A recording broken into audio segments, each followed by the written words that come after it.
2024-25 শিক্ষাবর্ষের ভর্তি পরীক্ষার তারিখ নিয়ে বিপাকে পড়েছেন শিক্ষার্থীরা।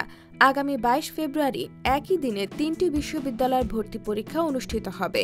বিশ্ববিদ্যালয়গুলো হল জগন্নাথ বিশ্ববিদ্যালয়, military institute of science and technology এবং শাহজালাল বিজ্ঞান ও প্রযুক্তি বিশ্ববিদ্যালয়। শিক্ষার্থী ও অভিভাবকরা এ পরিস্থিতি নিয়ে উদ্বিগ্ন। তারা 3 বিশ্ববিদ্যালয়ের ভর্তি পরীক্ষার সমন্বয় করে আলাদা তারিখ নির্ধারণের দাবি জানিয়েছেন। জানা গেছে, জগন্নাথ বিশ্ববিদ্যালয়ের এই ইউনিটের বিজ্ঞান অনুষদের ভর্তি পরীক্ষা হবে 22 ফেব্রুয়ারি।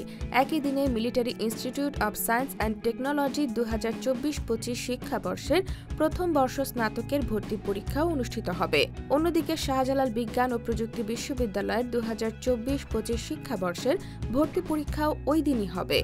সকালে এই ইউনিটের বিজ্ঞান অনুষদের এবং বিকেলে বি ইউনিটের মানবিক অনুষদের পরীক্ষা নেওয়ার সিদ্ধান্ত নিয়েছে বিশ্ববিদ্যালয় প্রশাসন। শিক্ষার্থীরা বলছেন, একাধিক বিশ্ববিদ্যালয়ে ভর্তি পরীক্ষা দেওয়া তাদের পক্ষে প্রায় অসম্ভব। 3টি বিশ্ববিদ্যালয়ের ভৌগোলিক অবস্থানও একে অপরের থেকে অনেক দূরে।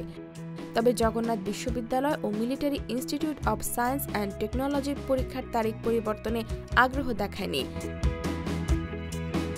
এ বিষয়ে শাবিপ্রবির উপাচার্য অধ্যাপক ডক্টর এ.এম. সরওয়ার উদ্দিন চৌধুরী জানিয়েছেন, এ সমস্যা সমাধানে ভর্তি কমিটি কাজ করছে।